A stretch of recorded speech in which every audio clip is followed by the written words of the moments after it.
Good frickin' morning. My name is Nick. Welcome to NicksFort. Today I'm gonna share 5 tips to help you get started as a freelancer. I started 11 years ago. I've learned a lot. Some of my friends are freelancers. They've learned a lot. So if you do these 5 things, when you start out freelancing, you will thank me. I promise. You really just do them right away. I wish I did them right away instead of over the course of the years.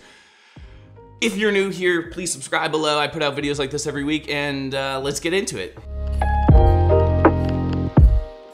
Tip number 1, prepare for success as you transition into freelancing, okay? And from my experience, you can do this in 2 ways.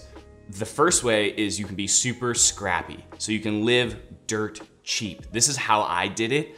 I actually was in northern Vermont, living up there with 2 other dudes, so there was 3 of us in a apartment meant for like 1 person, and we kept our heat at 55 degrees, and it was freezing all winter, and my bill every month for heat, electric, and my rent was $170. It was super, super cheap. And then I made a budget for food.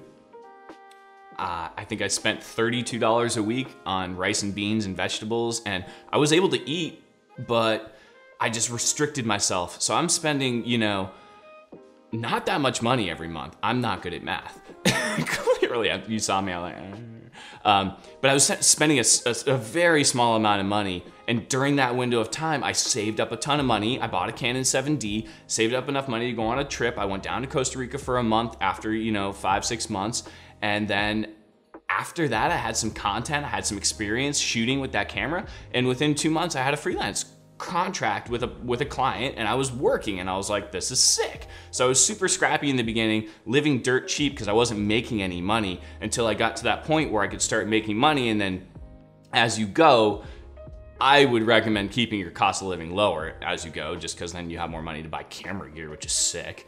But you can kind of transition into it that way, but you have to be willing to make those sacrifices with your cost of living. The second approach is you get a full-time job somewhere.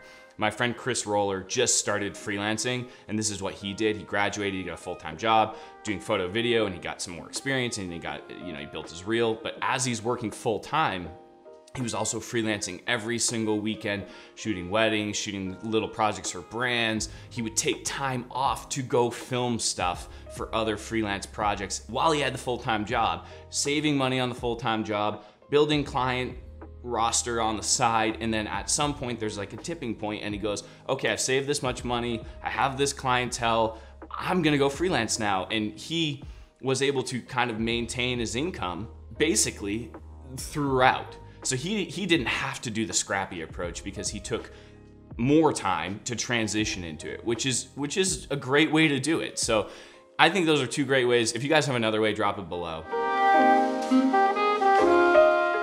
Tip number 2 is pretty simple. You're gonna wanna open a brand new checking account and a brand new credit card just for your business, and you're gonna wanna set up a bookkeeping application for your business. I use QuickBooks.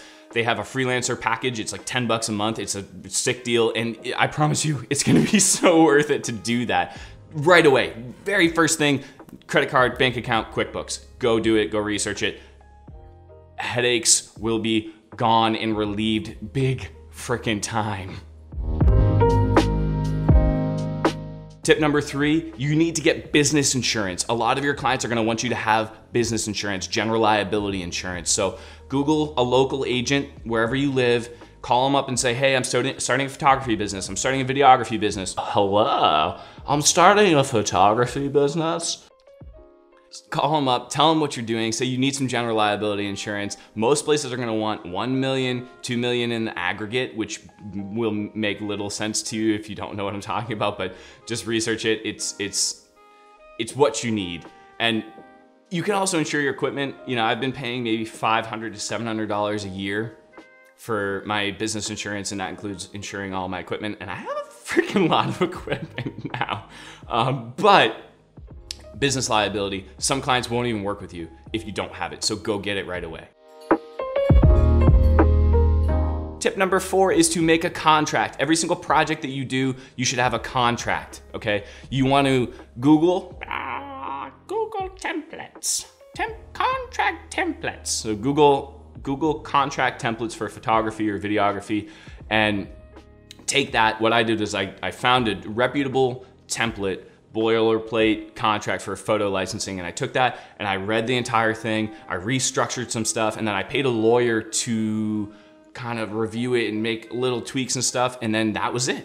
Now I use that same template contract for every single project. I go in there and I amend it, I change the details, but you need a contract because it's gonna help make sure that you don't get screwed over, and it's gonna detail everything out. You know, what happens if the project gets canceled? You know, there should be a cancellation fee, or, you know, there's all these little things that you wanna make sure that you have dialed in. So get a contract, make sure it's buttoned up, get it good, and then you're not gonna have to redo it or anything. It's just gonna be good for the rest of the time.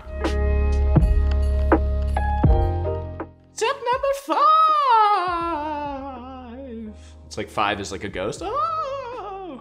5 is the spooky one. Actually, this tip kind of sucks, but you need to do it. You need to save for taxes, okay? So when you're a contractor, and I don't know about other countries, but in the United States, if you're a freelancer, you need to save for taxes, because the government's not gonna take money out of your income. So you're gonna get a check from a client, and it's just gonna be what it is. Let's say you invoice $3,000, you're just gonna get 3 grand. You're gonna be like, ching, great, got 3 grand in the bank, okay? And you'll be stoked, but depending on how your books work out and your expenses and all those things, you have to pay taxes on that money. So don't go spend that 3 grand. Don't just like, all right, we got this 3 grand, we're gonna go buy $3,000 worth of ice cream, which would be ridiculous, but don't go blow all the money, okay? You wanna save, I save 33%, and you might not have to pay that much in taxes,